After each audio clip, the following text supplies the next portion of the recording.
Gracias Andrés por estar invitado a este simposio. Yo voy a hablar de un tema que me resultó muy interesante y entretenido, que lo vengo desarrollando hace un buen tiempo, que está vinculado a cómo entender lo que es este mundo de buscar armonía estética. Hay varios aspectos que hay que tener en cuenta y un poco voy a partir con algunas definiciones y algunas partes que son interesantes desde la filosofía de cómo el ser humano entiende la estética. Armonía, bueno, significa, como bien saben, lo que es el equilibrio, las proporciones, la correspondencia adecuada entre las partes de un conjunto. Por lo tanto, encontrar armonía en un paciente cuando nos solicita un tratamiento, creo que es el desafío. No es encontrar o formar o crear belleza. No es la arruga, sino es una dolencia de ese paciente que hace que venga a nuestra consulta a consultar.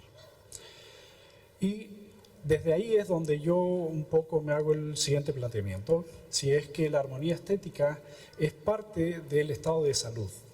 Y si nos vamos a la definición de la Organización Mundial de la Salud, entendemos que la salud es un estado de un completo bienestar, tanto físico, mental y social.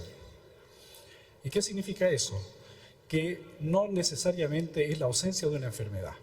Por lo tanto, el bienestar es integral, es biopsicosocial. Y es ahí donde nos hacemos la siguiente pregunta: ¿en qué estado evolutivo de la medicina estamos? Porque sin duda, en este gran salón veo que hay mucha gente que hace algo de lo que vamos a hablar hoy día. Y entendemos entonces que no solamente vienen pacientes porque tengan problemas en su función de barrera, en el órgano inmune que implica lo que es la piel, como dermatólogos, en el mantenimiento de la hemostasis o por una presencia de un tumor o de cáncer de piel. Son pacientes sanos, o entre comillas sanos. Por lo tanto, eso significa de que el factor biológico en muchos pacientes está resuelto y buscan algo más. ¿Será la arruga o será un proceso que lo podemos definir de otra manera? Y bajo esa definición de la Organización Mundial de la Salud es que nos hacemos la pregunta de qué manera o cómo participa la piel en la percepción psicológica de cada paciente. Es decir, es un problema de autopercepción, es un problema de autoestima, o qué sucede cuando cada uno de nosotros nos vemos en el espejo. Seguramente a todos ustedes les pasa de que muchos pacientes vienen y nos dicen que hay una dicotomía en lo que es el sentir biológicamente, es decir, que te puedes sentir de 20 años y te miras al espejo y ves una persona de 60. Entonces, de alguna manera nos piden de que eso lo podamos equilibrar nuevamente. Y desde el punto de vista social, ¿de qué manera participa la piel en lo que son las relaciones interhumanas, interpersonales?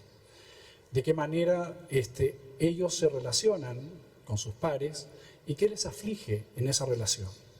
Por lo tanto, la dermatología ha ido entrando en campos que hoy día hace que este tema no solamente sea el proceso de envejecimiento o un elemento en particular que pueda afligir a un paciente, sino es una búsqueda de ese bienestar biopsicosocial. Desde ese punto de vista es que nos tenemos que preguntar qué motiva a nuestros pacientes para venir a vernos a nuestros consultorios. Eso significa de que se toman el tiempo de llamar por teléfono, agendar una cita, tomar el tiempo que sea para llegar a la consulta de ese doctor, pagar una consulta, y no podemos pensar menos que es algo que le aflige. Entonces nos tenemos que preguntar si realmente podemos ayudar a ese paciente, porque acá hay una dolencia que no es biológica, quizás es psíquica o quizás es también social. Y tenemos que ser empáticos. De alguna manera tenemos que tomar la importancia de lo que ese paciente nos plantea. Por lo tanto, desde ahí estamos subiendo a un escalón distinto. Y si esa aflicción es realmente, digamos, en relación a lo que es la estética cutánea, y si es que la entendemos que eso le aflige, si es que entendemos todas las motivaciones que lo hicieron ir a nuestra consulta.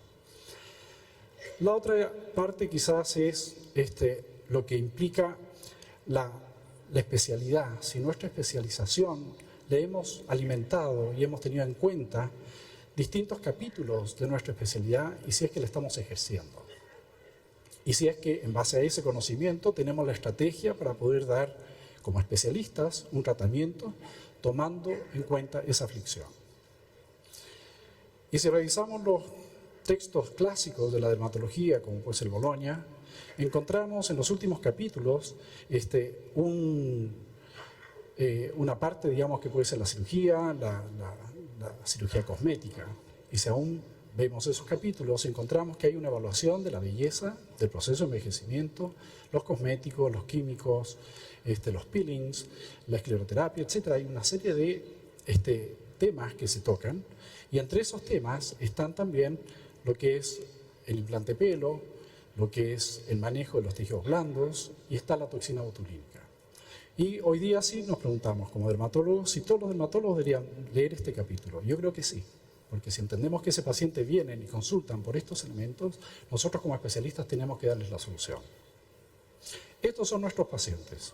Pacientes que usan el selfie, que tienen, digamos, una percepción de sí mismos, que muchas veces las quieren mejorar, que biológicamente está muy bien, pero que de alguna manera en esta relación interhumana es algo o existe algo que les molesta. Y es así que vemos que, por ejemplo, en Estados Unidos, según las cifras de la Sociedad Americana de Cirugía Plástica, tenemos que el procedimiento no quirúrgico más utilizado ha sido la toxina botulínica, con 1.800.000 pacientes tratados. En segundo lugar está el ácido hialurónico, con 810.000 pacientes tratados. Después, nuevas tecnologías que han ido entrando, como es la eliminación de grasa de manera no quirúrgica. Después está todo lo que es la fototerapia, el fotorrejuvenecimiento, el uso del láser. Quizás hace 10 años atrás uno hablaba de láser y por el costo de un equipo, muchos dermatólogos decíamos que era una locura y que era totalmente prescindible. Creo que hoy día es totalmente imprescindible un láser para los dermatólogos. Por lo tanto, lo mismo está pasando con este tema de la estética, porque estos pacientes son los que nos vienen a consultar buscando una solución a una dolencia, algo que les aflige. Por lo tanto, es momento, digamos, de tomarle el peso, pero un peso no por la arruga, no por la minucia que puede ver uno como médico, sino en el conjunto del paciente, en esto de que es el concepto biopsicosocial. Acá vemos que durante varios años, más allá del 2014 incluso, la toxina botulínica ha sido el procedimiento que más se ha realizado en el mundo. En segundo lugar, el ácido hialurónico, como vimos, y vemos que desde el 2014 al 2018 había un aumento de un 35% de los pacientes que quieren hacerse toxina botulínica o de un 58% que quieren hacerse ácido hialurónico. Entonces eso nos tiene que hacer la pregunta, ¿qué está pasando? ¿Qué es lo que pasa con los pacientes que están buscando esta solución en base a mejorar su imagen facial, su imagen consigo mismo en el espejo o la relación interhumana o interpersonal cuando tienen una vida social? Y vemos que se han realizado 1.500 procedimientos en toxinas y inyectables, 1.500 procedimientos quirúrgicos, que esto está en rojo, contra 3.315 procedimientos inyectables no quirúrgicos. Se han gastado 8.400 millones de dólares en Estados Unidos. Y en lo que implica los procedimientos de inyectables son 1.700 millones de dólares que la gente en Estados Unidos ha gastado. Por lo tanto, ¿cuál es la motivación? Esa es la pregunta que nos tenemos que hacer. Por lo tanto, ¿estamos capacitados? Todos los dermatólogos deberíamos estar capacitados en estos capítulos. Tendríamos que tomarles el peso, ver qué significa hacer eso. Por lo tanto, nos tenemos que formar en toxina botulínica, sin duda, en ácido hialurónico, sin duda, en los tratamientos corporales, desde la lipoescultura hasta la criolipólisis, entender la anatomía, la técnica, también incorporar el láser, las terapias que son en base a toda la tecnología que está a disponibilidad de los dermatólogos. Por lo tanto, se nos viene una época que son grandes desafíos de formarnos en estos temas, porque tenemos un grupo que va creciendo de pacientes que biológicamente están sanos, pero que seguramente en la parte psicosocial están buscando soluciones. Kant dijo que la belleza artística no consiste en representar una cosa bella, sino en la bella representación de una cosa. Y eso es lo que nos entregan las industrias a nuestras manos para poder hacer un tratamiento adecuado, ya sea con toxina, con ácido hialurónico, con distintas terapias que obviamente llegan y por lo tanto sí merece de que esos elementos sean bien utilizados. ¿Quiénes están en nuestro equipo en esto? Sin duda que está Aristóteles, Platón y Kant, como aquellos que partieron haciendo los conceptos básicos para entender, digamos, lo que es la estética y la belleza en el ser humano. Por eso Londres es Londres, París es París, Viena. Por eso cuando uno ve una Torre Eiffel o uno ve un palacio en el Oriente o en países árabes, etc., la belleza ha sido un elemento desde la antigüedad, desde Babilonia, en que es sumamente importante porque enriquece el alma. Por lo tanto, la belleza ha estado inmerso en el ser humano muy profundamente. Y ellos fueron los primeros que plantearon distintas cosas en relación a lo que es la estética y la belleza. La estética es un término bastante nuevo, pero ellos hablaban de la belleza y en la correcta utilización de cualquier elemento para poder hacerlo bello o convenientemente bello. Platón planteó de que estaba todo muy vinculado al orden, a la medida, a la proporción, a la armonía. De ahí, armonía estética en este caso. Y Kant hace, digamos, una definición de la belleza en que es subjetiva, en que cada uno, como observador, va a encontrar la belleza de una manera distinta a otros. Y es ahí donde las facultades humanas se mezclan. Y esas facultades humanas son sensitivas, son intelectuales y también son morales. Por lo tanto, hay elementos morales que después nos han ido recortando el concepto sobre la belleza o querer ser bellos.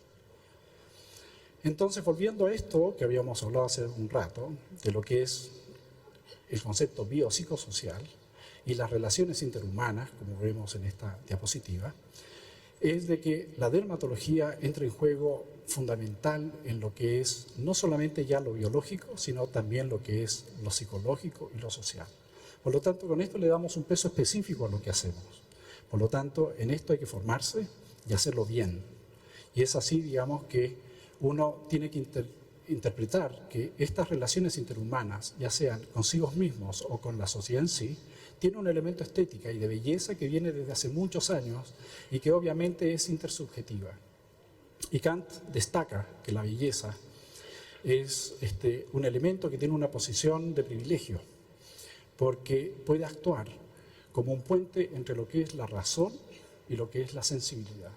Es una frase que a mí realmente me emocionó muchísimo, porque uno encuentra, digamos, el sentido del por qué, cuando uno tiene una visión estética, tiene ganas de poder aplicarlo en pacientes y formarse en este sentido. Entonces, es ahí cuando entran tantas cosas en juego, en que la belleza no es solamente subjetiva, sino que es intersubjetiva. Entran muchas cosas en juego. Y también en esta intersubjetividad está la belleza y también se genera la culpa. ¿Y eso cómo lo podemos entender? Porque existen dos formas de interpretar la belleza.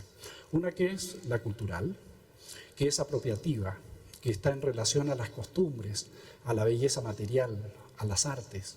Y es ahí donde tomó una importancia fundamental las religiones, principalmente la católica, donde nos inculcaron de que había que envejecer con dignidad y que la belleza apropiativa, digamos, era más bien una falta de alguna manera con respecto a la religión, que es muy distinto a lo que es la belleza natural. La belleza natural es una belleza que no es apropiativa, que es lo que pasa cuando uno ve las cataratas de Iguazú o de Niágara o la misma Torre Eiffel o la Catedral de Notre Dame, que la vimos incendiarse. Porque es un juicio estético puro, que no le pertenece a nadie, es democrático y es desinteresado. Y eso no genera culpa.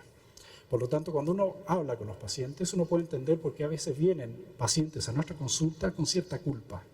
Y por qué también ciertos dermatólogos también sienten culpa de alguna manera hacer algo en relación a lo que es la estética cutánea.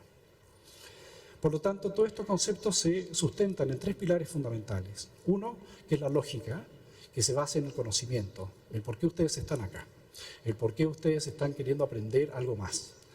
La ética es el saber cómo hacerlo y de hacerlo bien, es decir, siendo honestos con nuestros pacientes, de lograr lo que ellos quieren a través de nuestra expertise.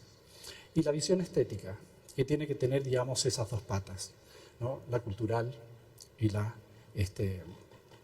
natural. Por lo tanto, todo eso genera, de alguna manera, esa armonía que Andrés me pidió que hablara, de la armonía estética. Y la belleza, la estética, no es igual a lo perfecto, pero sí debe ser armonioso. Por lo tanto, ese es un concepto que me gustaría que se lo lleven a la casa y que lo piensen y que de alguna manera esa sea la búsqueda que tengamos cada vez que enfrentamos un paciente. En este caso voy a hablar un poquito de técnica, porque se llama técnica para lograr una armonía estética, y en ese sentido les voy a dar 3 consejos. Uno es tener una buena lectura de los pacientes. En relación a lo que es toxina botulínica, es leer cuáles son los músculos que están hipertónicos, cuál es el equilibrio que existe entre los distintos músculos que están actuando en un paciente, y de esa manera tener, digamos, un concepto claro de lo que uno quiere hacer. El segundo elemento es tener un plan, y para eso el marcado.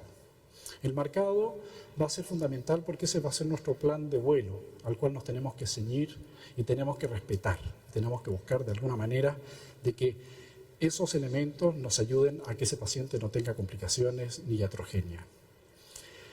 El tercer elemento es tener la consideración de que ese paciente viene buscando una solución, entendiendo que hay algo que le aflige, que tiene una dolencia, y de alguna manera nos está permitiendo acostarse en una camilla y que le pinchemos la cara. Por lo tanto, ahí entra la lógica, la ética y obviamente esa visión estética. Por lo tanto, tenemos que ser suaves y considerados con los pacientes, tanto en el consejo como en el hacer. Acá vemos un caso en que vemos claramente donde vemos cómo puede movilizar los músculos de la frente, en este caso, y acá buscamos justamente de que movilice la frente, pero sin generación de líneas, que es lo que le afligía a esta paciente. Ella quería verse más joven, porque se veía muy afectada, digamos, en su imagen personal, tanto en lo personal como en lo social. O en esta otra paciente, una paciente de 32 años, de sexo femenino, que 2 años anteriores hizo una parálisis facial, como podemos ver, en que se hace un marcado, ahí ven los puntos del marcado, y recibió un tratamiento, digamos, con toxina botulínica. Ahí vemos cuando contrae los músculos, acá lo importante es lo que les dije anteriormente, aprender a observar y leer qué músculos están hipertónicos y qué equilibrios existen entre los músculos que queremos tratar. Ella sufría muchísimo por esta situación. El marcado, nuestro plan de vuelo, para poder ceñirnos y evitar, digamos, cometer errores y iatrogenias. Acá vemos claramente de que todo el marcado en este caso es asimétrico, porque la cara de ella es asimétrica. Por lo tanto, entender y leer es sumamente importante para tener éxito en nuestros tratamientos. Y por otra parte, acá ya vemos la paciente tratada, donde utilizamos la lógica, la estética y la ética. Y pudimos ayudar a esta paciente. Acá vemos que está frunciendo el ceño, acá vemos que levanta las cejas y acá vemos el antes y el después. De tal manera, cuando uno entrega esto, que está basado en la armonía, ¿no? Obviamente por sí mismo cae el concepto de la belleza también, porque cuando hay armonía, uno independientemente va a encontrar la belleza. Por lo tanto, lo que queremos entregar es conocimiento a los médicos para que no sean simples hacedores de cosas. Queremos enseñarles cómo pueden aliviar a los pacientes desde una visión biopsicosocial, con un concepto claro de lo que significa la estética en el ser humano. Aquí muchas gracias por escucharme.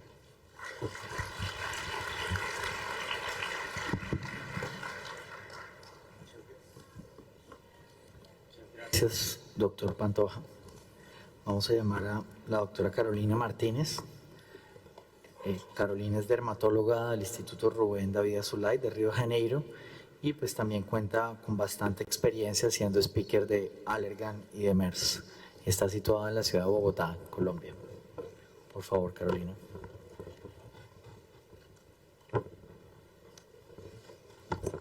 Buenas tardes a todos y muchas gracias a Andrés por la invitación y a ustedes por estar presentes aquí un domingo a las 5 de la tarde.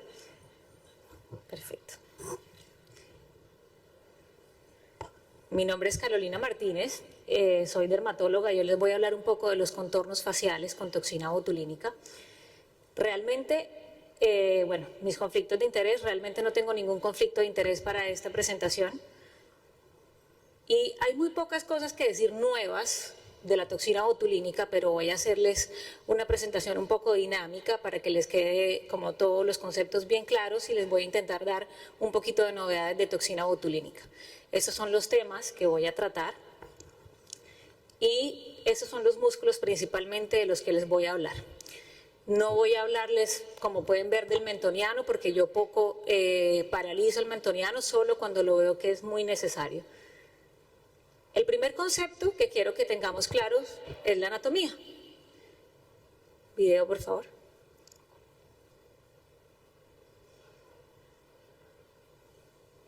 Cuando nosotros tenemos claro el concepto anatómico, vamos a poder hacer unas inyecciones de toxina botulínica con muchísima mayor precisión y vamos a evitar los riesgos y los efectos secundarios que podemos tener por malas aplicaciones.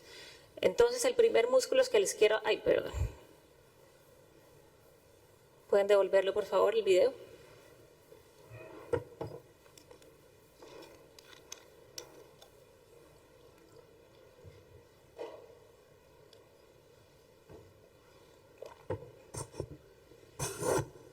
El primer músculo que les quiero hablar aquí es el depresor del ángulo de la boca, que es este músculo aquí, que es muy importante para nosotros mejorar los contornos faciales.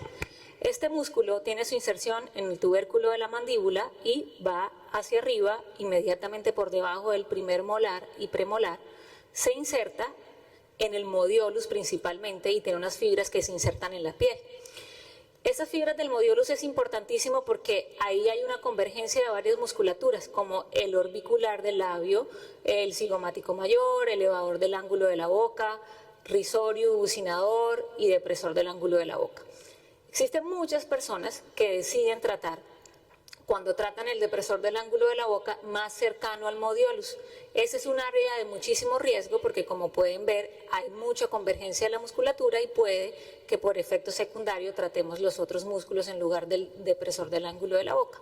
Entonces, les voy a enseñar una técnica que es una técnica sencilla para nosotros saber cuáles son las áreas seguras de aplicación de toxina de este músculo. Lo primero que hacemos es que palpamos el músculo modiolus y palpando el músculo modiolus, que nosotros lo podemos sentir al ladito de la boca, trazamos una línea hacia el labio y después en la mitad del músculo modiolus trazamos una línea hacia la mandíbula. 30 grados hacia medial y 45 grados hacia lateral es el área de seguridad de aplicación de toxina del músculo depresor del ángulo de la boca. Si ven, hay un as aquí que no tocamos y ese as es el área de mayor riesgo. Es el área en que no debemos aplicar la toxina botulínica, como les dije. Obviamente, como les dije, entre más arriba, pues tienen mayor riesgo de coger otra musculatura también y entre más profundo vayamos también es muchísimo más riesgoso. Entonces, en este orden de ideas, ¿cuál es el área de mejor aplicación de la toxina? Sin ninguna duda es, para mí, este es el punto de aquí hacia lateral. O sea, trazamos la línea media del modiolus y de aquí hacia lateral es el punto de mayor aplicación. La cantidad de toxina botulínica que utilizamos también es muy importante. No debemos utilizar más de 2 a 4 unidades. Existen estudios donde utilizan hasta 8 unidades de toxina botulínica. Me parece riesgoso en este punto. Es mejor rever al paciente. Y acuérdense que debe ser una inyección muy superficial porque ese músculo está justo por debajo de la piel. Entonces no se vayan profundo porque pueden afectar otros músculos. Entonces lateral y superficial. El otro músculo que les quiero hablar es el masseter. Como vieron, lo primero que eliminamos aquí fue la glándula parótida y ahí vienen uno de los efectos secundarios. Cuando nosotros inyectamos superficial en este músculo podemos producir serostomías que se producen en 2 de cada 16 pacientes según la literatura por inyecciones superficiales.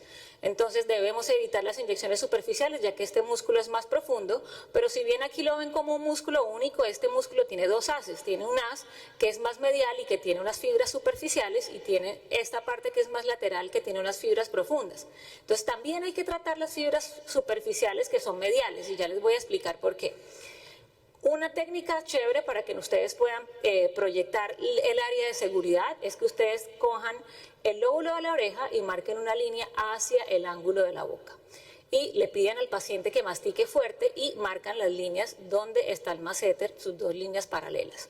1,5 centímetros por dentro y 1,5 centímetros hacia arriba son los 3 puntos del triángulo de aplicación con mayor seguridad.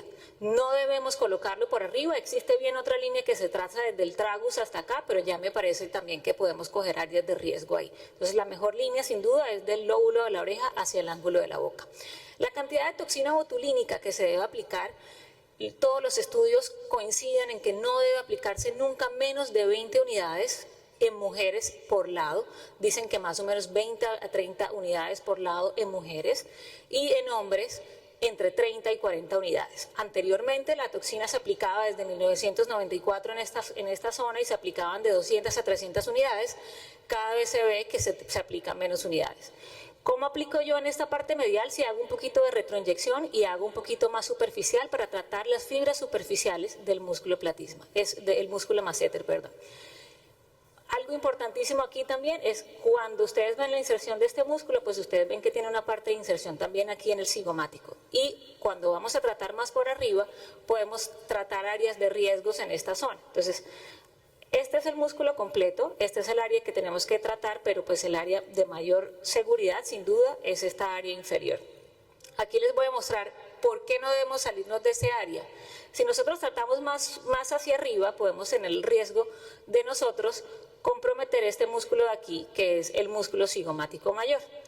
Y hacemos como una depresión en el rostro del paciente y se ve como un hueco y un hundido que le puede durar hasta 2 meses y podemos tener inclusive alteraciones en la sonrisa del paciente. Entonces ya sabemos que salirnos de ese triángulo, pues uno de los riesgos es este. El segundo riesgo, cuando nos vamos mucho más medial y no delimitamos el masseter bien y nos vamos 1 centímetro hacia adentro, es nosotros alterar el risorio y al tener alteraciones de la sonrisa en estos pacientes, que también es un efecto secundario bastante frecuente para que lo tengamos en cuenta.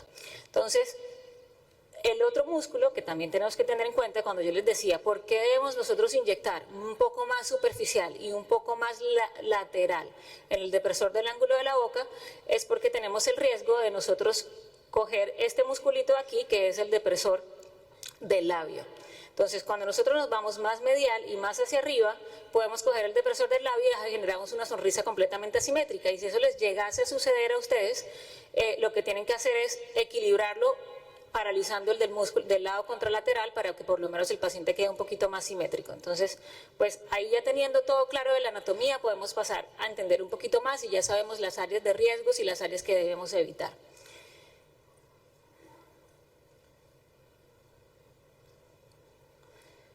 Este artículo nos habla de la clasificación del músculo masseter y esto, ¿para qué es importante? Esto es importante para que nosotros sepamos qué cantidad de toxina debemos utilizar en esa musculatura. Clasificando al paciente, le pedimos que el paciente muerda y si vemos que no se le ve ningún abultamiento, es un tipo 1, si tiene un abultamiento único, es un paciente con un tipo 2. Si tiene un abultamiento doble, sabemos que es un paciente con un tipo 3, masseter tipo 3, y si tiene un abultamiento triple, es un masseter tipo 4. Ahí sabemos que tenemos que utilizar mínimo unas 30 unidades de toxina botulínica por lado para nosotros mejorarlo. ¿Para qué nosotros utilizamos aplicación de toxina? No solamente la utilizamos para bruxismo, para desviación de la mandíbula, para defectos en la abertura de la articulación temporomandibular. Yo lo utilizo mucho para mejoría de contornos, como lo van a ver. Este es el tipo 5, que es un músculo único fuerte. Hay pocas cosas descritas sobre el tercio inferior y yo creo que todavía podemos nosotros evaluar muchísimas más porque, por ejemplo, este artículo es nuevo, no existía ningún artículo mostrando la musculatura en el depresor del ángulo de la boca. Ese artículo salió este año y no existe ninguna otra clasificación del depresor del ángulo de la boca, lo hizo la doctora Bruno Bravo en Brasil y nos muestra también la fortaleza que puede tener el músculo, que son diferentes y ahí definimos qué cantidad de toxina utilizamos. Cuando ya se empiezan a ver los dientes y la línea entre los 2 ángulos de la boca da en la mitad de los dientes, es un tipo 1 y el score va aumentando dependiendo si se logra ver hasta la encía hasta llegar a un tipo 3. Y de ahí definimos si ponemos 2 a 4 unidades de toxina dependiendo de la fuerza muscular que el paciente tiene. Igualmente en el platismo. El platismo puede ser con una contracción lateral, que ese es una de las clasificaciones, una contracción medial y el más frecuente que es una contracción completa de platisma. Este artículo me pareció súper interesante, por eso se los quise compartir. Ese es un artículo de la doctora Sabrina Fabi, donde ella nos muestra la aplicación más estética, que es la que yo les estoy hablando, y muestra esta mejoría de los contornos faciales. Esta paciente, por ejemplo, muchas veces nos ha pasado que llega una paciente con una cara redonda queriendo hacerse aplicación de ácido hialurónico en estas zonas para tener un contorno facial muchísimo más armonioso. Ahí está en nosotros hacer el análisis y darnos cuenta que si nosotros rellenamos esta cara más, vamos a tener una cara con algo de deformidad y que probablemente la mejoría de esta paciente no está en rellenarle su parte del cigomático, sino sin duda mejorarle el contorno inferior para generar un afinamiento y feminización. Entonces, esto es lo que logramos cuando nosotros mejoramos los contornos faciales. A esta paciente se le aplicaron 30 unidades de toxina por cada lado y miren los resultados tan bonitos que tiene. ¿Cómo es la aplicación de la toxina? Pues miren, este es el depresor del ángulo de la boca. Esta es una foto de Mauricio Di Maio viendo cómo lo aplica superficial y lateral. Y vean que no se va hacia modiolus, porque aunque tengamos mucha experticia, no hay necesidad de tener ese riesgo de afectar otra musculatura. Aquí les voy a mostrar este video. Esta paciente, como pueden ver, es una paciente de cara cuadrada también. Y básicamente lo que hice es aplicación del músculo masseter y les voy a ir mostrando la marcación que ya les mostré, pero les voy a ir hablando algo que les había quedado pendiente de explicar, y es por qué hay que tratar las fibras superficiales del músculo masseter. Hay varias razones para que se genere un abultamiento cuando nosotros aplicamos, y yo no sé si a alguien le ha pasado, probablemente a algunos les ha pasado. En la literatura anteriormente se decía que era imprevisible que le sucediera a algunos pacientes. Hoy se sabe que es o por subdosis de aplicación de toxina, cuando aplicamos menos de 20 unidades, se genera como un abultamiento asimétrico ahí, o cuando no se tratan las fibras superficiales del músculo platismo. Entonces, ustedes en la parte medial, cuando ustedes marquen este paciente, deben salirse un poquito y no irse obviamente muy superficial, pero sí tratar las fibras superficiales del platisma para evitar ese abultamiento posterior. Si les llegase a suceder, cuando vuelve el paciente, lo que tienen que hacer es aplicar unas 5 unidades de toxina un poquito más superficial para evitar, pues para mejorar ese contorno. Hay algo importante también que tienen que tener en cuenta, y es en los pacientes que tienen mucha flacidez, cuando nosotros vamos a mejorar masseter para bruxismo, para otras cosas, y es que la flacidez les puede empeorar, y esa flacidez así les genera el yaw y les puede durar aproximadamente 2 meses. Entonces eso es importante también que ustedes lo tengan en cuenta. ¿Cuál es el efecto secundario más frecuente que ustedes pueden tener con estos defectos en la masticación? Como que el paciente pierda un poquito de fuerza muscular. Los efectos secundarios de aplicación en masseter son menos del 1% de los efectos secundarios de toxina. Esto probablemente puede ser porque se aplica con poca frecuencia, pero realmente si lo hacen de la forma adecuada no van a tener complicaciones.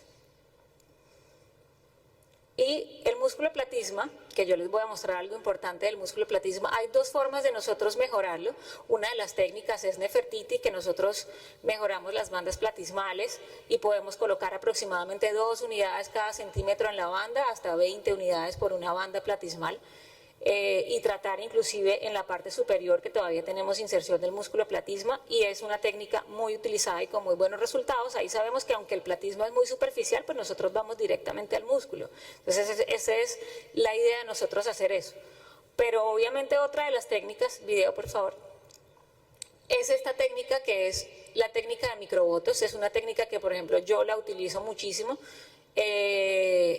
Es una técnica que no es nueva, es una técnica que viene siendo utilizada desde el 2001, fue descrita por el Dr. Wu. Él solo la describe con Botox, no la describe con ninguna otra toxina, porque dice que las otras toxinas deben tener una difusión mayor y pueden tener riesgos de irse un poquito más profundos. Aquí lo que nosotros tenemos que hacer, pues obviamente es la marcación. Marcamos 3 centímetros por arriba de la mandíbula y tenemos que tener en cuenta el depresor del ángulo de la boca. Entonces nos vamos 1 centímetro por detrás del depresor del ángulo de la boca. La técnica es muy superficial, como ustedes lo pueden ver. Nosotros vamos a hacer unas micropápulas para nosotros realizar eso, y la finalidad de no es solo para las bandas platismales, porque ustedes pueden combinar las 2 técnicas, sino más para mejorar la flacidez. Y en la cara se utiliza mucho para mejorar todo lo que es grasitud, poros dilatados, y mejorar pues como toda la calidad de la piel en general. La dilución del microbotus, básicamente ustedes cogen unas 20 unidades de toxina botulínica diluida de manera convencional y el resto de la jeringa ustedes le pueden poner lidocaína. Y usan esas 20 unidades en un lado y 20 unidades en el otro lado. Si ustedes ven que es un paciente que tiene mucha contracción de las bandas platismales o que tiene mucha flacidez en el cuello, pueden utilizar hasta 28 unidades de toxina botulínica por lado y diluyen el resto de la jeringa con lidocaína. Entonces esa es la técnica que la describe el doctor Wu y la describe de esa forma. Como ustedes pueden ver, voy a la piel. O sea, mi intención no es tratar la musculatura, mi intención es tratar las fibras de musculatura que se insertan en la piel para mejorar la tensión de la piel del cuello. Entonces no nos vamos profundo, sino superficial. Efectos secundarios descritos de eso realmente han sido muy pocos, alteraciones en la deglución, pero cuando colocan muchas más dosis y más puras. Estas son fotografías de antes y después. Este es mi cuello. Yo tengo bandas platismales fuertes y ustedes pueden ver la mejoría. Es muy frecuente que ustedes necesiten 2 sesiones porque a veces ustedes pueden tener una compensación de otras bandas platismales cuando ustedes lo hacen y cuando revisen el paciente le hacen. A mí generalmente se me hacen estas después y me tienen que colocar aquí en esta zona después. Entonces, esta soy yo antes y después. Esta paciente, que fue la que vieron en el video, miren cómo le mejoró el contorno y solo 8 días después de nosotros haberle realizado la toxina. El resultado de la toxina de masseter generalmente se ve 3 meses después, que es cuando nosotros tenemos la atrofia. Y eso puede durar hasta 9 meses, está descrito, que puede durar, pero obviamente nosotros debemos recolocarlo 2 a 3 veces al año. Miren esta paciente con bandas platismales, solamente mejorándole bandas platismales y haciéndole un poquito de microbotos, cómo mejoró todo el contorno facial. Mejora el contorno y mejora toda la textura de la piel. Esta foto es de la doctora Andrea Galeano, miren también cómo mejora las bandas platismales. Y esta fotografía es de una paciente y le pusimos solamente unas 15 unidades de toxina de cada lado, o sea, subdosificada, y miren cómo mejoró el contorno facial en esta zona de aquí, ¿sí ven? Y ven cómo le mejoramos esa cara cuadrada. Entonces podemos tener resultados muy armoniosos y muy bonitos con la toxina botulínica en esa zona. Algo que les quería dejar antes de terminar, que ya estoy por terminar, son las novedades de toxina botulínica. Hay un tema muy interesante que es, de hecho, lo que el doctor Pantoja estaba diciendo, que es lo de armonización de la técnica e individualización de los pacientes, y por eso me llama mucho la atención esta técnica que se llama Grid 21, es una técnica nueva, aún no existen artículos en la literatura sobre esto, y lo que habla básicamente es marcar unos 21 puntos en la frente del paciente, con más o menos 1 centímetro de distancia entre uno y otro, y nosotros empezamos a hacer la palpación de la musculatura de esos pacientes. O sea, empezamos a pedirle al paciente que eleve las cejas, y vamos viendo la fuerza muscular y ahí determinamos si marcamos ese punto o no, o qué cantidad de toxina vamos a hacerlo. Lo que se ha visto es que los pacientes quedan mucho más felices con los resultados porque quedan mucho más naturales. Entonces, esta es una de las novedades de las técnicas. Otra cosa, video por favor, esto es una cosa que la verdad me parece muy novedosa y se las quise compartir. Es algo que yo hago en mi consultorio también, es una técnica que se llama microbotox también, pero se hace con un dispositivo que se llama AquaGold. Y no solamente diluyo la toxina botulínica, le pongo un ml además, sino que le pueden poner un poquito de ácido hialurónico y vitaminas, y con este dispositivo que tiene unas microagujas que son tan pequeñas como una hebra de pelo, es cero doloroso, ustedes colocan el microbotox en la piel de los pacientes. Lo lindo de esto es que les da un efecto como de luminosidad. El paciente le gusta muchísimo porque cierra poros, entonces esta es una de las técnicas que yo más utilizo para cerrar los poros de los pacientes o cuando tienen mucha sudoración en la cara y mucha grasitud, y me va muy bien con este dispositivo. Y eso es todo, esas son mis redes sociales, los invito a que me sigan, muchas gracias.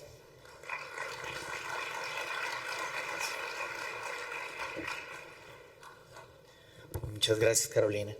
Por favor, me montas la charla del doctor Van Bier.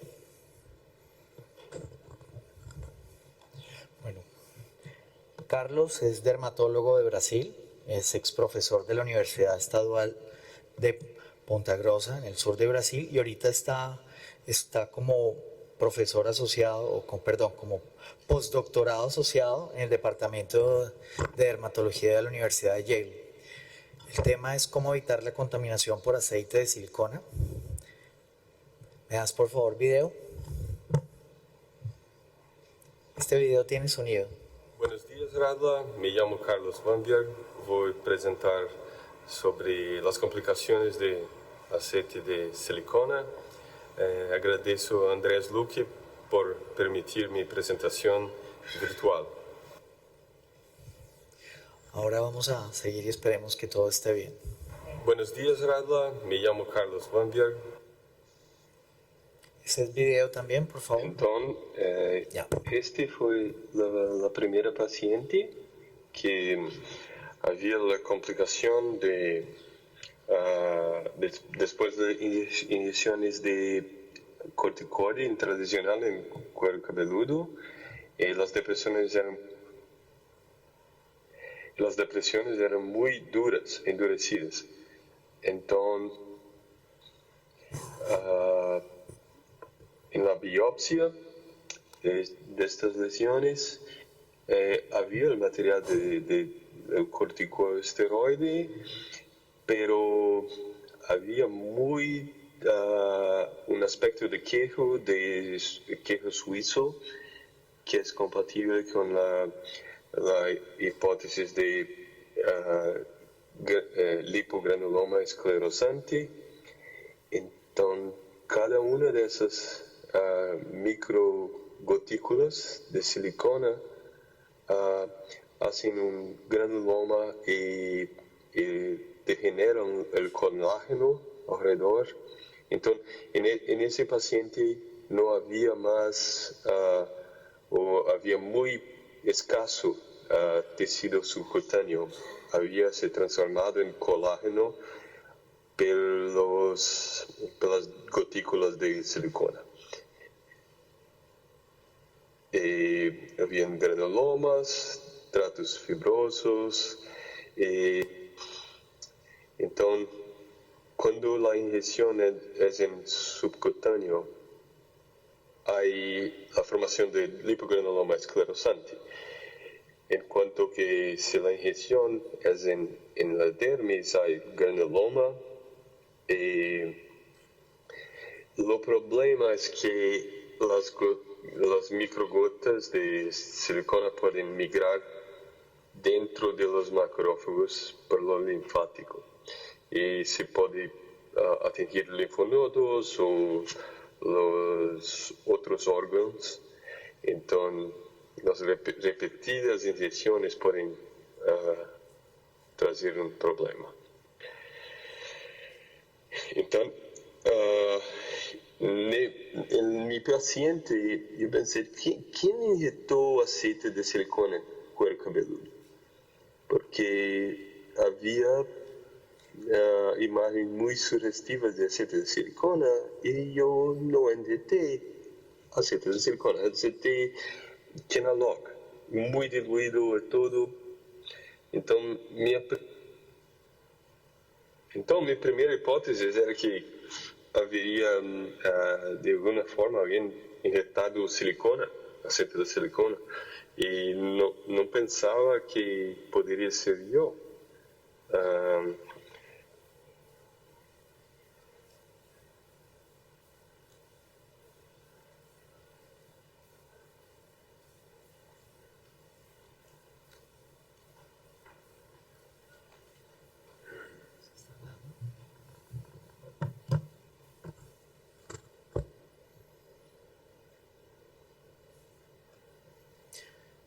Bueno, aquí lo que él quería mostrar era que la silicona, pues esta es la composición química y obviamente la silicona tiene ciertas aprobaciones, siempre la vemos, digamos que la única forma que está aprobada es en los pacientes para oftalmología, que se ha utilizado como producto de relleno, pero no tiene aprobación, aunque ahorita están varios estudios o han ido corriendo estudios para ver qué tanta seguridad tiene la aplicación de las microgotas y que también se ha utilizado pues la silicona, la hemos tomado. Pero en la oftalmología, en la dermatología, es usado como lubricante de jeringas. Y prácticamente todas las jeringas son lubricadas con silicona. Si no, la jeringa sería muy difícil de se manejar y habría un sonido como cuando se intentase inyectar. Entonces, todas las seringas de 3 pesos, silicona. La cuestión es, este aceite se libera en las inyecciones, no se fija en lo émbolo o en las paredes de la seringa. Entonces, es una noticia muy fea de los años 60, cuando se comenzaron a utilizar seringas disposables, descartables de insulina, porque anteriormente a este periodo se usaban seringas autoclavables o de vidro, que el paciente colocaba en una panela y se fervía la seringa y se utilizaba la misma seringa. Entonces, en ese periodo, aquí las proteínas de insulina y acá las gotas de silicona. Ya se sabía que silicona era desprendido. Anteriormente el silicona se usaba vaselina como lubrificante, pero había más reacciones adversas. Acá un experimento in vitro que yo injeté agua en el vidrio de microscopio, fue curado con Sudan 3 y hay gotículas de silicona de todos los tamaños, de aproximadamente 10 micras, 20 micras, menos de 1 micra, y muchas gotículas alrededor de 5 micras o 7 micras, que es el tamaño de una hemácia. Y ¿esto no es el Sudán? No. Entonces, lo control negativo se fue con seringa de vidrio, no lubricada, con Sudán, no hay gotículas. Entonces, es muy interesante que las gotículas no son raras, son en toda lámina, se puede ver muy claramente que se desprende mismo sin agitación de la seringa. Entonces, acá salina con aceite de silicona, que es nuestro control positivo, se misturó aceite de silicona a una seringa de vidrio con salina para demostrar que la apariencia es la misma de la seringa normalmente utilizada en la práctica dermatológica. Entonces, muchos dermatologistas, la primera reacción por esta información es pensar que yo nunca vi una reacción. Esto no existe, es algo que nunca vi. Acá un paciente que recibió inyecciones de Botox y claramente hay una depresión en un punto. Los otros puntos no había nada. ¿Y por qué solamente en un punto? Y la primera impresión de algo así es pensar, ¿esto es una cicatriz de acné o de trauma? Algo, no es de Botox. Pero el paciente, un mes antes de las inyecciones no había nada. La piel estaba en lo mismo nivel. Ese paciente necesitó relleno con ácido hialurónico. Y acá una otra paciente que percibió las depresiones, una depresión endurecida como 2 meses después de una inyección, y este es un paciente que a muchos años recibe las inyecciones de Botox y de Dysport, pero una vez es como una lotería. Una reacción puede ocurrir en cuando las gotículas son mayores. Y acá la foto de la paciente 1 o 2 meses antes. Entonces acá después, con efecto de la toxina botulínica, como 2 semanas después de la inyección, no había depresión, pero después se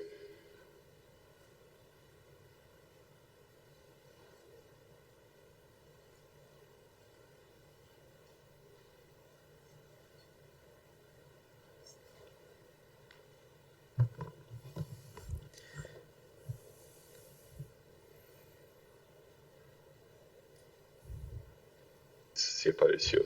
Acá una reacción publicada de reacción sarcoídica después de las inyecciones de Dysport, como 3 años después de la inyección de Dysport. Había nódulos en toda la fase y la biopsia había granulomas sarcoídicos, pero también se notan muchos vacúolos, microvacúolos que pueden ser una sustancia extraña. Le digo que después de 3 años no hay ninguna chance que haya una proteína de toxina botulínica en los sitios de aplicación. Entonces esto es ciertamente óleo de silicona. Muchas otras publicaciones similares que en 2015, como granulomas sarcoídicos o granulomas como la primera manifestación de sarcoidosis sistémica después de la inyección de toxina botulínica. Y los granulomas sarcoídicos después de la corrección de arrugas faciales con Botox. Entonces esto no es raro. Y acá, después de hablar con una amiga endocrinologista, ella habló que siempre hay los pacientes presentan nódulos subcutáneos que se interpreta en la endocrinología como una hipertrofia de la grasa por la acción de la insulina, como una reacción normal de insulina. Entonces, ella me mandó lo primero paciente que fue en su consultorio para una biopsia y él tenía muchos nódulos y este era el mayor nódulo. Es muy difícil de ver en la foto, pero en la palpación se notaba muy fácilmente. Y la biopsia reveló muchos granulomas con microvacúolos de 7 a 13 micra, alrededor de vasos sanguíneos, vasos linfáticos, estaban prácticamente en todas las láminas. Había mucha formación de nuevos vasos alrededor. Lo peligro de la toxina botulínica, diferente de la insulina, es que tenemos 2 fuentes de contaminación de toxina. La primera es la inyección para reconstitución de la jeringa con salina, que ya se inyecta mucho silicona, mucho óleo de silicona, y después, cuando se retira la toxina botulínica con otra jeringa que también es lubricada con óleo de silicona, entonces hay una adición de 2 fuentes de óleo de silicona. Y acá una foto del profesor Elimio de Botucatu, que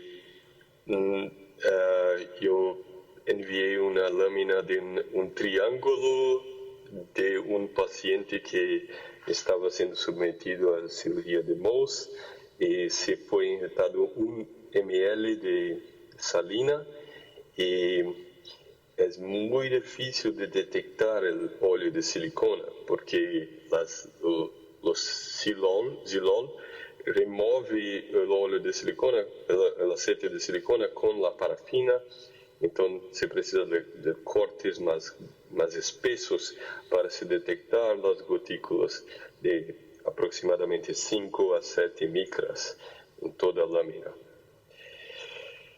Entonces, tenemos esta técnica de se lavar las seringas 3 veces para se remover lo exceso de silicona.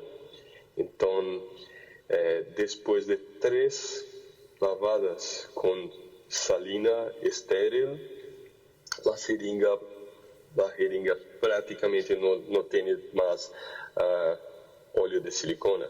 Y lo mismo para las seringas de 3 ml, que yo particularmente uso para reconstitución de toxina botulínica. Entonces, 3 lavadas de salina, entonces después de la tercera se puede reconstituir la toxina botulínica prácticamente sin silicona, aceite de silicona. Entonces acá, la primera inyección in vitro, muchas gotas curadas por Sudán. Después de 3, en la cuarta inyección, son muy raras, son prácticamente virtuales las microgotas de silicona.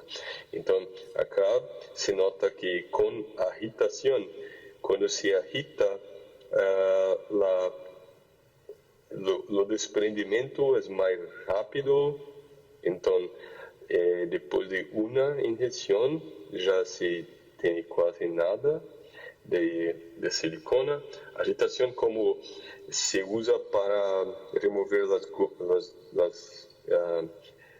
bolhas de ar de la seringa, entonces se da petelecos en la seringa, entonces eso desprende más silicona y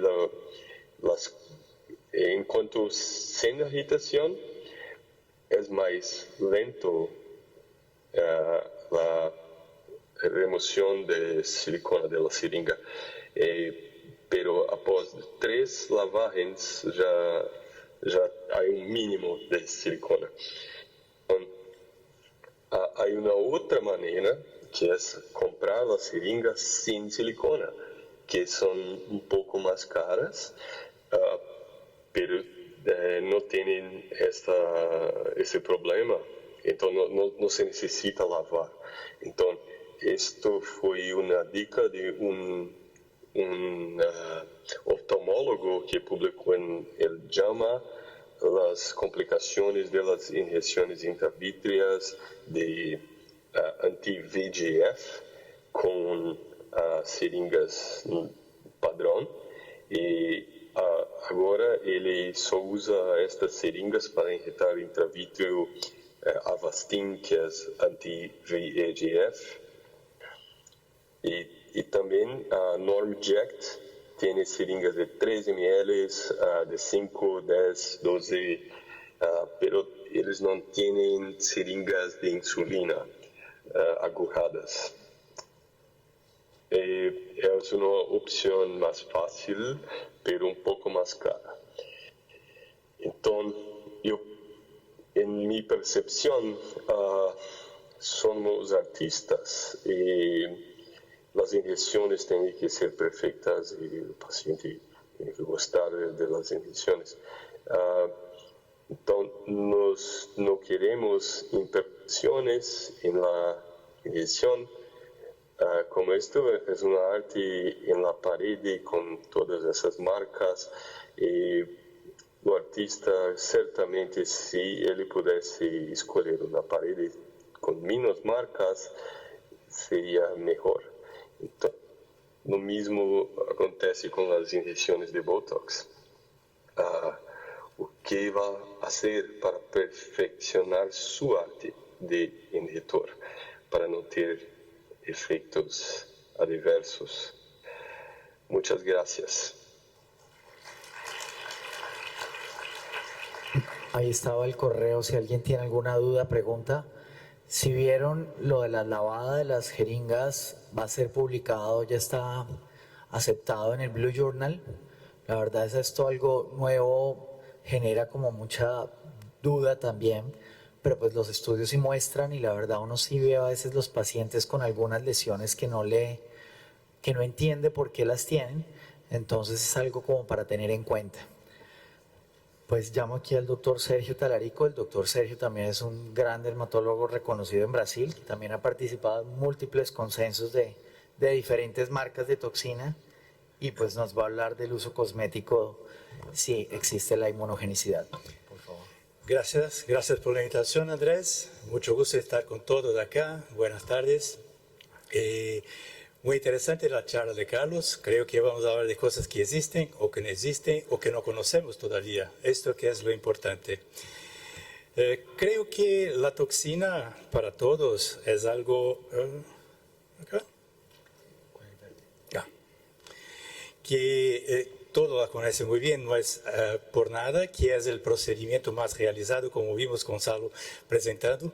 Sus resultados en la terapéutica médica vienen desde los años 70 y empezamos a trabajar para el uso cosmético en principio de los años 90. El primer artículo de los Cahuters es de 92. Y nosotros en Brasil desde el 1997 tenemos acceso y trabajamos con ellas. Los resultados son, como todos creo que estamos de acuerdo, son impresionantes. Es el primer procedimiento y hay un creciente número de indicaciones a cada vez que estudiamos y más estudiamos.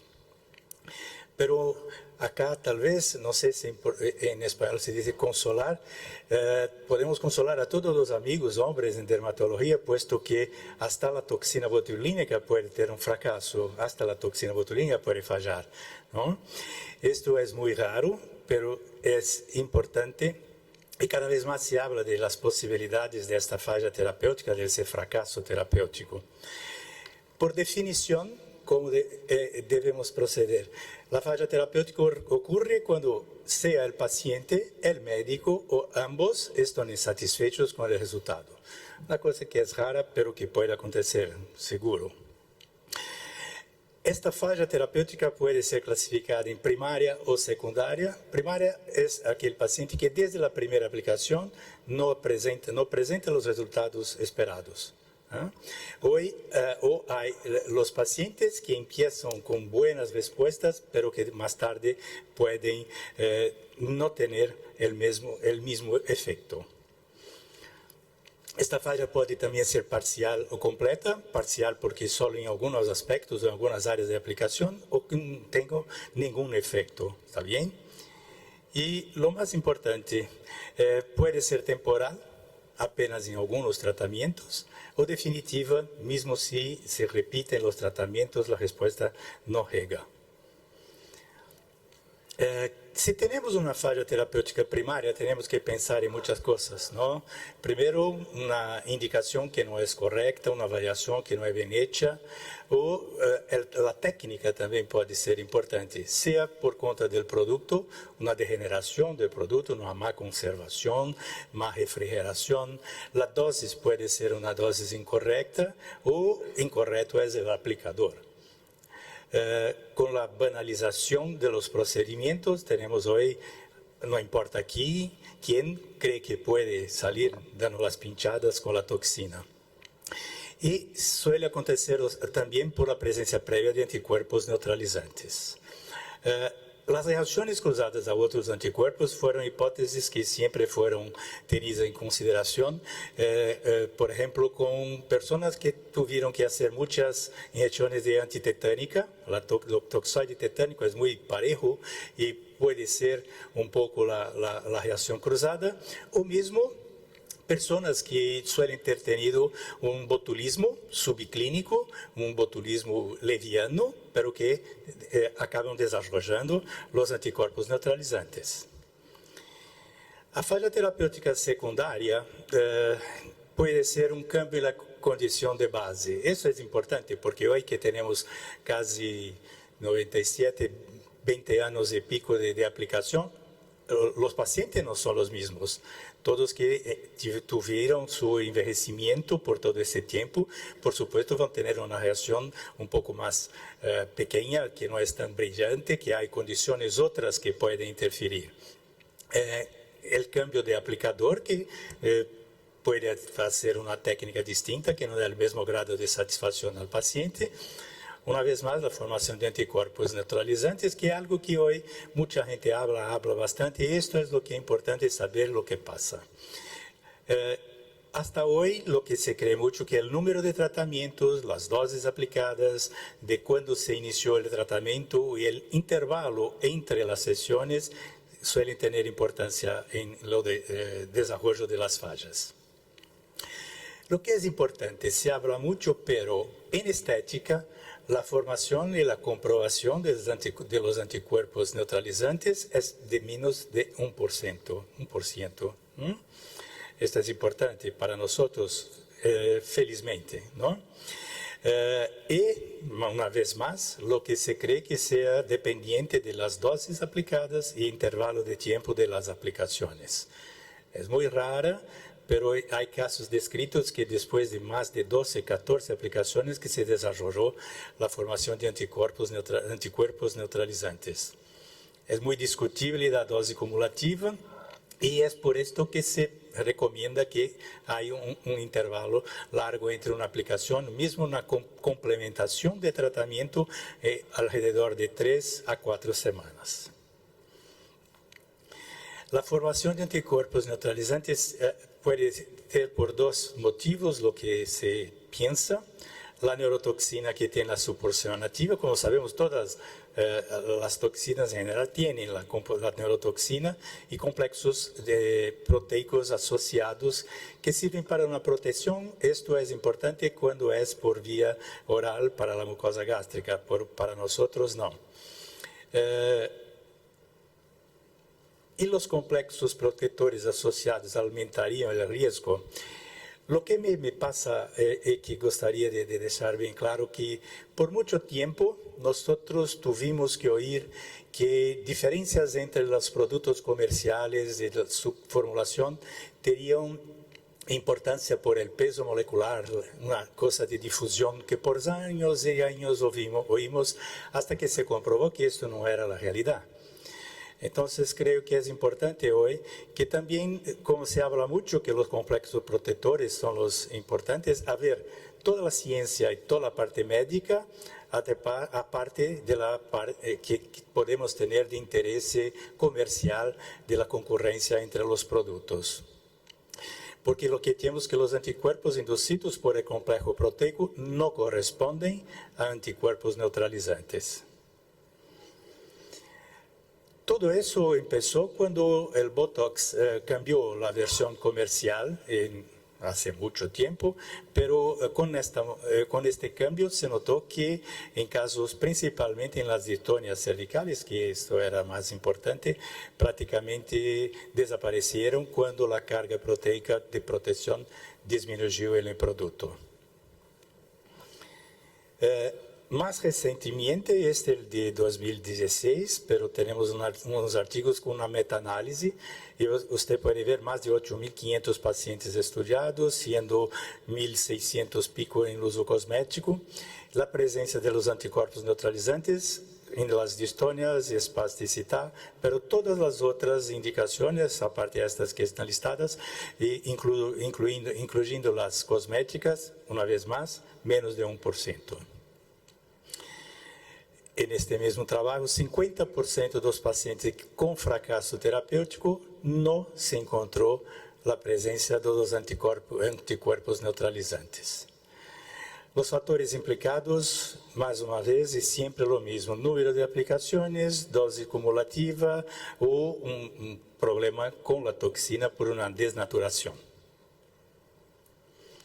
Este más reciente, este trabajo es de abril ahora de este año, una revisión sistemática, 14 artículos con colocación A de 2002 a 2018, una vez más, 1% de pacientes tenían anticuerpos neutralizantes y no se encontró diferencia entre las formulaciones comerciales. Una vez más, largo tiempo de uso, alta dosis, corto intervalo de tiempo entre las inyecciones. Esto es el caso que tenemos siempre. Es muy difícil hacer trabajos con esto porque para encontrar los anticuerpos neutralizantes no tenemos todavía prácticas laboratoriales sencillas, ¿no? Lo que sigue siendo lo mejor es el Mouse Protection Assay. Usted puede ver que esto debe ser hecho. Se hace una recolección del sangre del paciente y la ingestión por vía intraperitoneal en 4 ratones. Los testes positivos, si al menos 3 sobreviven, por tanto hay la presencia de anticuerpos neutralizantes y ellos no tienen el botulismo, pero si 2 o más vayan al óbito, la presencia de anticuerpos es negativa, neutralizantes. Las técnicas se intenta ver, como dice, pruebas laboratoriales más sencillas. Los métodos de ELISA Western blot tienen las ventajas por no utilizar animales, no vamos a tener los problemas de los defensores, pero la diferenciación de anticuerpos neutralizantes y no neutralizantes es muy poco específica, entonces no tenemos estos testes totalmente bien desarrollados. La especificidad para el teste con ratones es el de 100%, jamás tenemos un falso positivo, y la sensibilidad cerca de la mitad de los casos. Pero por las técnicas de Western blot, la especificidad cae para menos de 70-88%, siendo que la sensibilidad en 1/3 de los pacientes, de los testes apenas. Otra cosa interesante cuando se habla de anticuerpos neutralizantes es que está probado y hay mucho trabajo que dicen de la desaparición espontánea de los anticuerpos neutralizantes. Entonces hay pacientes que no responden a las aplicaciones y pasado un tiempo vuelven a tener una respuesta positiva al tratamiento. Y esto después de 10 veces hasta muchos años. Este es un tema que creo una vez más tenemos que tener en mente para estar atento a lo que es científico y lo que es marketing. El INCAS Cartagena, creo que para quien conoce es un evento muy interesante, una invitación, de lo mismo que para el Congreso Brasileño de Dermatología, que este año en septiembre será en Río de Janeiro. Muchas gracias a todos.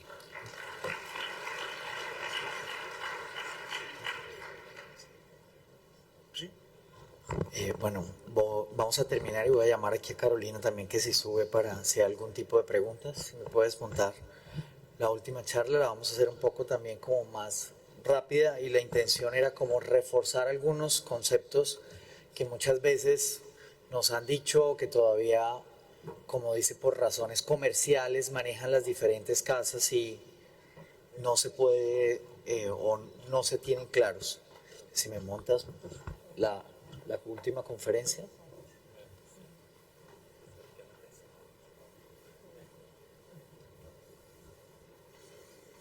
Bueno, digamos que varios o ya han hablado de varias cosas previamente y lo primero que hay que tener en cuenta es, digamos que con base en el modo de acción o el mecanismo de acción, lo primero es que no deberíamos seguir diciendo neurotoxina. La pues no es la toxina botulínica, realmente no tiene un efecto. No, pero la había pasado. No está ahí. No la montaron. Puedes mirar que no la tiene. Entonces, la intención era usar más la palabra de neuromodelación y realmente es un efecto temporal, es decir, esto no es algo que sea permanente y por eso el nombre es eso. Con base en lo de los anticuerpos es bien importante porque sabemos que una de las toxinas de las 3 grandes que existen, pues no tiene proteínas complementarias, pero realmente la neurotoxina como tal es un complejo proteico, entonces sí tendría proteínas, es imposible tener un grupo de aminoácidos que no tengan proteínas, no existe. Entonces todas las toxinas tienen proteínas, por lo cual cualquier toxina podría generar anticuerpos neutralizantes y por lo cual cualquier toxina podría generar a futuro o tener alguna resistencia. Por eso es que no se recomienda, si algún paciente llegara a ser el caso que no respondiera, la solución no es cambiar a otra toxina. La solución es darle un tiempo, que es lo mejor. Lo que se ha visto es que El tiempo prudencial sería ojalá mínimo 1 año, si uno pudiera hasta un tiempo mayor, y volver a reintentar. La verdad en esto hay todavía como conceptos que no están todavía tan claros y que no se han podido poner de acuerdo precisamente por eso. Y pues lo que les dije, otra cosa que es bien importante también es que, digamos que ese proceso que conocemos de rebrote no es un proceso que sea tan tardíamente como siempre nos mostraban todos los videos.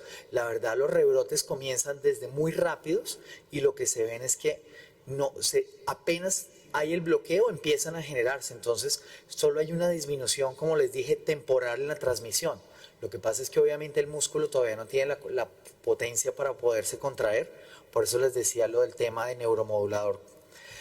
También sabemos otra cosa, eran los pesos moleculares que también se dijo. La verdad es muy complejo saber cuánto pesa una molécula de toxina botulínica. La verdad los estudios no se han podido comparar porque las marcas hacen cada uno con sus moléculas, pero es muy difícil o no lo han hecho, y por eso ustedes veían que hubo una época una toxina que le ponían pesos de entre 500 a 900. Sí, y siempre habíamos dicho que la toxina que pesaba 900, pues sabemos que es una toxina que tiene un complejo, pues o las proteínas no asociadas son una proteína no hemaglutinina de 120 kilodaltos y tiene 4 otras que son hemaglutininas que están entre 17 a 52.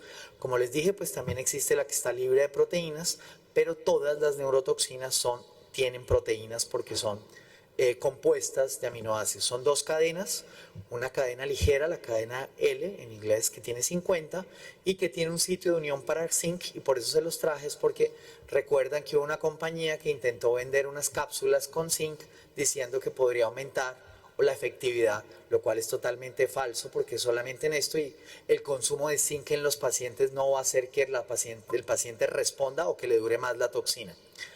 Estas cadenas están unidas por un puente disulfuro, y lo otro que es que generalmente las bacterias que se usan o las cepas que se usan en estas son todas iguales, aunque los procesos son patentados, y pues la idea es que se supone que los procesos siempre sean cortes por unas proteasas bacterianas que cortan en segmentos de 10 aminoácidos estas cadenas y quedan 2 cadenas polipeptídicas, lo que les dije, por unos puentes disulfuro. Digamos que si uno ve, esta es la forma esquemática que uno puede tener de la toxina. Aquí vemos las toxinas grandes, que también, digamos, nosotros no tenemos eso, pero en Europa cambian dependiendo si son estéticas o terapéuticas. Y ya el modelo, aquí se me fue, molecular, es mucho más complejo, pero igual es para que entiendan, la toxina es una molécula muy grande, entonces tiene todo este formato, y lo que es importante es que digamos que todas las neurotoxinas tienen el mismo peso. Esto no me va a generar como tal, si yo pongo peso a peso las diferentes marcas de toxina, no me va a generar respuestas diferentes. Lo que pasa es que uno ve clínicamente o el inicio o la duración de los efectos, obviamente los ponemos en relación como a un marcador de cada una de ellas. Pero lo más importante es que la satisfacción, digamos, en los pacientes es muy buena entre todas las toxinas. Obviamente que tiene ciertas diferencias, como ya vimos, con base en la genética, masa muscular, las unidades inyectadas o la técnica de aplicación. Lo que es importante es que eso debe ser manejado individualmente. Lo que les decía, estos componentes todos son iguales. Lo que pasa de la neurotoxina, lo único es que los complejos o las proteínas complementarias, claro que cambian dependiendo de cada uno de la producción, pero lo más importante o lo que deben saber es que si uno mirara todas las neurotoxinas, digamos que la producción es igual, es decir, el peso es igual como tal, y la otra cosa, la difusión tendría que ser exactamente igual de los productos. Eso es algo que también toca cambiar porque siguen todavía diciendo en este momento que las toxinas difunden en forma diferente. La verdad, las toxinas todas difunden igual. Lo que pasa es que depende de la forma que se mide la cantidad como tal de proteínas que vamos a ver ahorita que tiene cada una de ellas. Esto simplemente que confirma eso, los estudios que se hicieron con base en estas moléculas de células neurales en el músculo de ratones, aquí como para que vean simplemente que la difusión fue exactamente igual cuando fueron aplicadas las mismas cantidades. Ya como en el manejo estépico, pues vemos que la velocidad y duración del efecto es un parámetro muy importante pues clínicamente y que a los pacientes les interesa, pero lo que sabemos es que en general las toxinas tienen un inicio muy rápido, obviamente se diferencian un poco en horas, hay toxinas que pueden actuar desde las primeras 24 horas, hay toxinas que requieren un poco más, 48, 72, los resultados van de más o menos 4 o 6 meses, la gran ventaja es que todas tienen óptimo perfil de seguridad.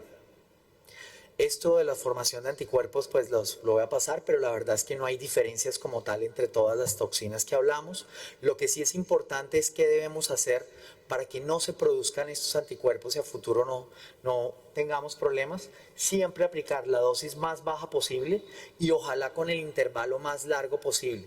El intervalo mínimo de aplicación debe ser, o mejor dicho, el tiempo mínimo, ojalá que nunca sea antes de 3 meses, ojalá siempre pongamos la dosis completa después de ese tiempo.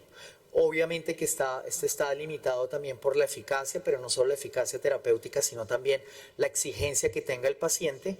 Y lo que les decía es que obviamente depende también, nosotros no usamos dosis tan altas, por ejemplo, si se acuerdan, la dosis tóxica de toxina onomobotulínica son 60 viales de 100 unidades, pues nadie usa esas cantidades y ni siquiera en la parte terapéutica. Entonces, intervalos más cortos, obviamente no replicar esos retoques que muchos hacemos o que mucha gente llama eso, que la verdad yo prefiero más como tratamientos complementarios, no se deben hacer, antes de 2 semanas, es el intervalo recomendado. Y la otra cosa es que a futuro lo que se está buscando es que se desarrollen toxinas que tengan menor antigenicidad posible. Estas son las diferencias como tales que conocemos. Lo que sí es importante es que, vamos a ver ahorita más adelante, que cada neurotoxina tiene una cantidad, digamos, su parte proteica como tal activa cambia. Entonces, el peso como tal de la molécula es el mismo, pero por eso las toxinas tienen diferencias clínicas. Por eso no todas responden igual, es porque ya su porción como tal activa es diferente. Perdón, se me pasó.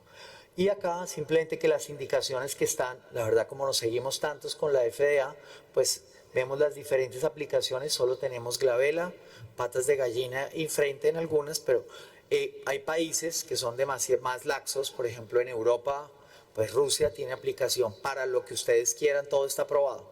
Y hay países en Latinoamérica que todavía siguen teniendo solo la aplicación de glabela, solo que no indica pues que no podamos utilizar los usos en otras áreas como también ya nos mostraron. Importante cuando manejamos en estética, los pacientes quedan satisfechos, sabemos que tiene el inicio que les dije, la duración es una duración importante y tienen un perfil alto. En esta tabla pues vemos también las recomendaciones de cada una de la aplicación. En abobotulínica estamos 50 unidades para glabela, incobotulínica y onamobotulínica 20 unidades. Obviamente estos son los estudios con que se hicieron, pero pues no todos los pacientes requieren eso y pues sabemos que esas unidades como tal no son intercambiables, pero pues sí hay un factor de conversión para el que use una marca u otra y las diferencias de los excipientes que cada una de ellas tiene. Lo que les dije, la neurotoxina como tal, todas tienen la misma actividad. Lo que pasa es que son diferentes formas o diferentes concentraciones de la porción activa de la proteína como tal de neurotoxina, que eso hace que tengan características clínicamente diferenciables. Y lo que aquí también es bien importante es que esto está totalmente comprobado, que todas, como les dije, generan también o pueden generar anticuerpos como tal, no se eximen de que no generan. Es bien importante esto, cuando se comparan las 3 grandes, abobotulínica, onomobotulínica e incobotulínica, no hay diferencia estadística en lo que les dije, en la respuesta como tal, cuando se hace una comparada contra cada una con base en la concentración que tienen de neurotoxina. Es decir, si vieron una tiene más, otra tiene menos, pero si yo las comparo todas en la misma cantidad, las respuestas son iguales. Esto otra cosa que no es tan reciente, pero saber que la reaplicación no significa que pierda eficacia o que el paciente vaya a tener menos respuesta. La verdad está súper comprobado. Ciclos de pacientes 6, 8, 10 sesiones, el paciente sigue manteniendo respuesta. Antes, pero lo contrario, cuando uno ve ahorita que es algo que uno ya ve, pues digamos que clínicamente uno lo ve, es difícil comprobar, pero si los pacientes se mantienen, no solamente uno ve que, que la respuesta obviamente puede perdurar, pero sí también ya está medido que hay una disminución en la profundidad de las arrugas. Entonces, por eso es que la toxina se ha hecho como un mecanismo de prevención. Vuelvo y les digo, duración, como les dije, comparaciones iguales. Esto ya lo hablamos, lo voy a pasar un poquito. Aquí lo único que les quería mostrar es que en la región frontal pues ya están los estudios que mostraron por qué tenemos esos patrones diferentes de actividad. Y pues que lo que debemos usar son estos protocolos. Cada marca tiene sus protocolos ya explicados y un producto que tiene tantos años en el mercado, la verdad no vale la pena ponerse a inventar, por lo menos en tercio superior, que es una zona que tiene múltiples estudios ahí. Este es un artículo que me pareció interesante revisar, que son las zonas de peligro. La verdad, esto yo lo tenía como con una doctora que en mi época era residente, yo le pinté toda la cara, pero ya me da pena. Me ayudó en muchas charlas como para seguir mostrándola, pero sí es bien importante tener claro que existen áreas de las cuales sí debemos tener más cuidado y por eso necesitamos el entrenamiento. Los puntos ya vimos en las zonas o cómo es la idea de poder generar ese resultado armónico y pues que generalmente a los pacientes les da ese concepto de belleza o les da ese concepto de tranquilidad. Aquí solo les traigo es que un sitio que uno normalmente no le presta tanta atención es cuando aplica las Bunny Lines, pero aquí tenemos un paquete vascular grande y es uno de los sitios que genera, y siempre les digo que uno ya le puede ofrecer a los pacientes toxina sin equimosis o sin hematoma. Esto pues es algo que ya lleva varios tiempos publicado, que son el uso de láseres del DAI para el retiro o la disminución. Esta es una paciente que había tenido pues un inyectable, la verdad un relleno. Aquí es el paciente al día siguiente, pero le hicieron la sesión y a las 24 horas estaba así. Esto también se puede hacer con luz pulsada, la verdad simplemente es mirar los parámetros, esto ya está más que publicado. Lo único es que también lo podemos hacer con láseres fraccionados no ablativos. Esto no lo he publicado, ya llevamos muchos casos con esto, pero funciona si tienen otras tecnologías. Aquí vemos otra paciente. Y la otra cosa que quería hablarles era un poco de cómo disminuir un poco el dolor, la parte del hielo, pero cuando uno usa hielo, lo importante que sepan es que el hielo después de un minuto empieza a cambiar totalmente la temperatura y ya no es tan funcional. Es decir, no sirve para nada que apliquemos el hielo, inyectemos de una vez, el paciente no le va a servir. Toca mantener el hielo, ojalá entre 60 segundos, obviamente en forma intermitente, pero lo que vean es que como después del primer minuto ya cambia después que el paciente lo retiró. Entonces no sirve para nada si yo tengo el paciente y se aplica mucho hielo y después lo inyecto. Otra cosa es el tamaño de las jeringas. La verdad, en el tercio superior el tamaño de las agujas no cambia tanto la sensación de dolor. Arriba de 30 G es suficiente. Estos nuevos sistemas de inyección para el dolor que están. Y pues ya terminando acá, es que vean que la seguridad, ya hay estudios sistemáticos, como igual de satisfacción, que son relativamente recientes con la toxina, lo que nos hace a que la usamos más. Esto es una cosa que salió, los 10 mandamientos del uso de la toxina, salió en una revista española, en Actas, pero está en inglés, pero es bien importante, ojalá uno los pudiera aprender todos, es decir, 1, reduce líneas de expresión. 2, es segura. 3, tenga cuidado con las dosis. 4, previene la formación de arrugas. 5, todos los pacientes son diferentes. 6, el tratamiento debe ser repetitivo. 7, debe haber un enfoque global de toda la cara. 8, la aplicación hace sentir mejor a los pacientes. 9, y aquí se los leo todo, los malos resultados son debidos a malas técnicas. La toxina es como un bisturí. Los resultados son buenos o malos dependiendo de la técnica y los resultados grotescos son los resultados del mal uso.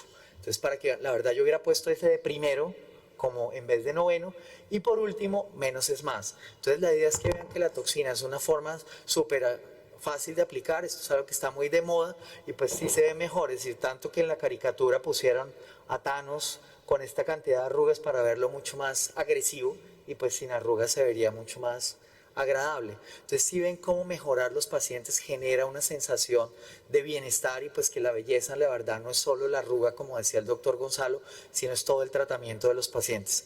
Pues muchísimas gracias a ustedes, están invitados también al INCAS en Cartagena, esperemos que vayan, y pues estamos aquí, tenemos un par de minutos, si hay alguna pregunta para responder, muy amables.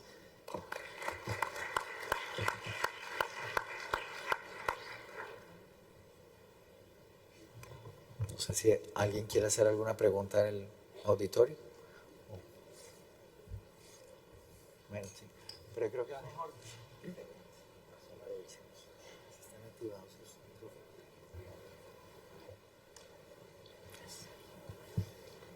micrófonos. Doutora Carolina, qual é a diluição de toxina botulínica para aquele stamp e como lo haces?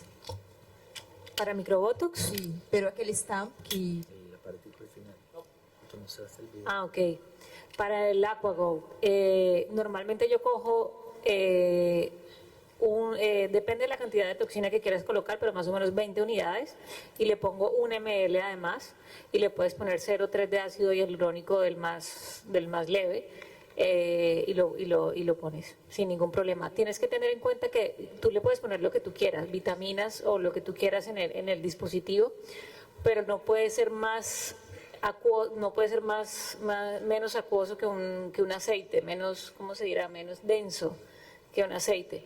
Entonces, pues si no, se tapan los microcanales, pero pues yo normalmente pongo 20 unidades y 1 ml de suerito, de solución. ¿Alguien más? e lo haces para rosácea também? Lo hago para rosácea. Generalmente los pacientes de rosácea son los que tienen los poros más dilatados y esa cara como gruesa, pesada, y les va muy bien.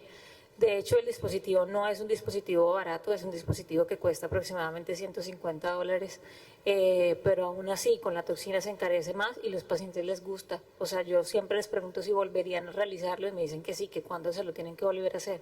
Entonces, pues, al parecer, pues funciona muy bien. ¿Alguna otra pregunta? Si no, Doutor André, ¿quién está?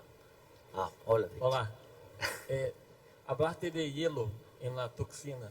¿Existe artículo que dice que hielo se baja la eficacia de la toxina?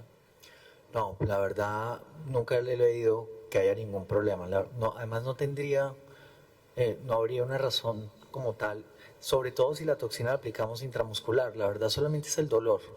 Es decir, digamos que para el dolor, tanto lo que decía Carolina, usted perfectamente, y los estudios no muestran ningún problema si usted le pone lidocaína, si quiere. Lo que pasa es que no es una práctica que se haya generalizado porque pues no, las mismas compañías no han querido, pero la verdad no hay ningún inconveniente ni con el uso de hielo o de temperatura o de los enfriadores de vibración o de los sistemas de vibración, de los de contacto de hielo o de uso de lidocaína que afecte como tal la duración o la parte molecular de la toxina, no hay, pero uno no lo ve clínicamente.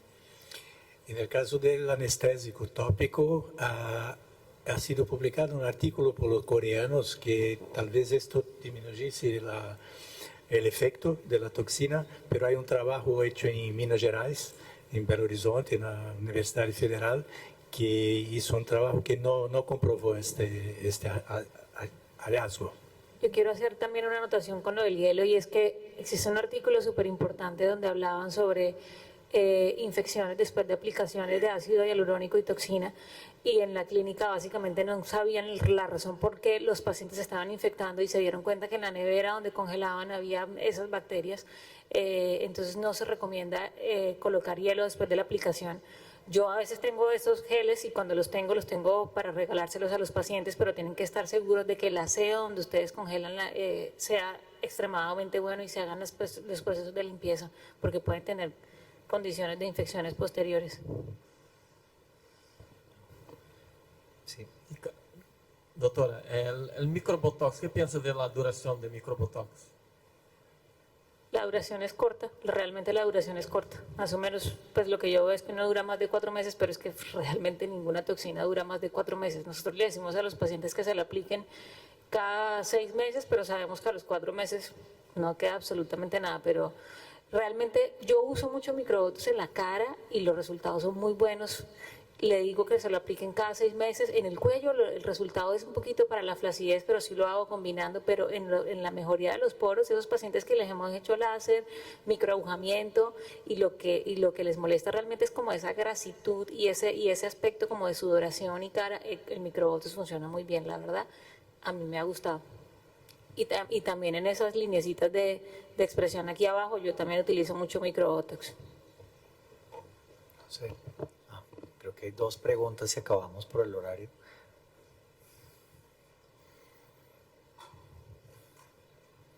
Mi pregunta es si hay algún grado de evidencia acerca de los efectos que tiene el Botox a nivel óseo.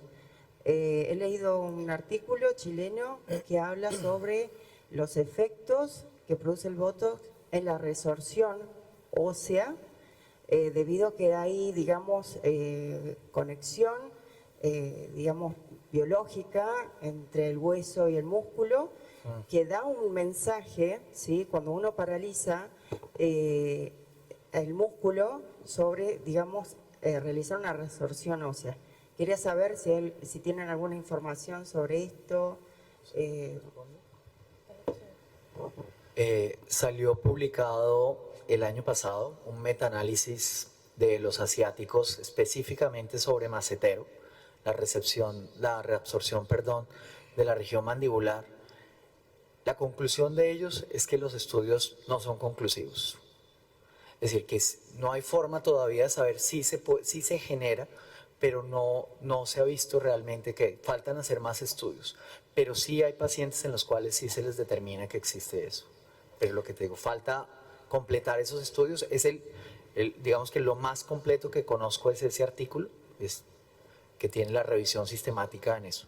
Yo también hice una revisión en la literatura cuando iba a hablar sobre contornos faciales, porque está más descrito masseter por la paralización de la musculatura o por la disminución de la fuerza muscular, y se decía más que todo que se podía generar un efecto secundario más de compensación de los otros músculos, pero no era significativo, y la reabsorción ósea sí se describió, pero no como un efecto secundario contundente. No, o sea, faltan estudios, como dice él, entonces realmente no hay una directa relación en reabsorción ósea con esto. Muchas gracias. ¿Y la doctora? La última pregunta, creo que la doctora iba a preguntar o acabamos. Bueno, entonces les agradezco, muchas gracias por estar hasta esta hora y muy amables. Les agradezco también a los oponentes. Gracias.